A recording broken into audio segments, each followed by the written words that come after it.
I'm just gonna say it. I used to think I was a badass. Not like a little confident. I mean, John Wick with a discount haircut confident. And then reality came along and gave me a black eye and an assault charge. This is that story. It all started because I watched way too many action movies. Like if Jason Statham jumped out of a helicopter in a movie, I thought, yeah, I could do that. I just need to stretch first. So when my buddy invited me to this bar and told me, quote, don't start anything, my brain heard, this is your moment, tonight, you're the hero. We're at the bar, it's loud, it smells like beer, regret, and Leonard Skynerd. And there's this big guy, like big, yonda bumps into me while I'm holding my drink. Now a normal person would go, no worries, man. But my delusional brain is like, he just disrespected you. This is your origin story. So I decide to give him the stare. You know, that squinty-eyed, slow head tilt thing you see in movies before a fight breaks out.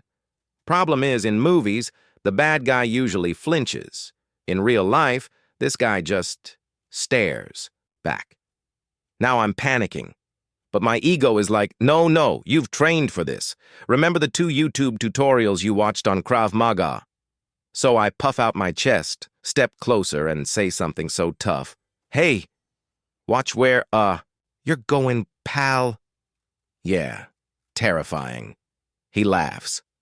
Not in a, you're funny way. In a, I'm about to use you as a pool cue way.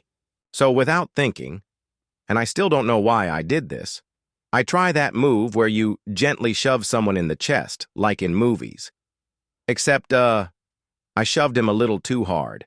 He stumbles, trips, knocks over 2 tables, and lands on some poor guy's nachos. Immediately, the whole bar freezes. And in my head, I'm like, oh no, I'm going to jail. In his head, I'm pretty sure he was thinking, I'm about to staple this guy to the wall. But before he can get up, the bouncer grabs me and says, you're out. Which, fun fact, in bouncer language means, you're out, and also banned forever. I think I'm free. I'm halfway to the parking lot when I see the flashing lights.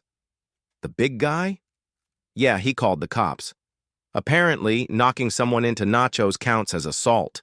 So now, I'm standing there trying to explain to the officer that technically I was defending myself from a guy who didn't actually touch me.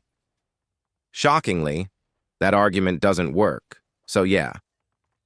I spent the night in a holding cell with a guy named Tony who kept asking if I wanted to join his business venture.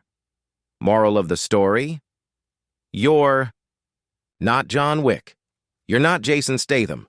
You're just a guy who can't go back to O'Malley's pub. Because somewhere in there, there's still a nacho stain with your name on it.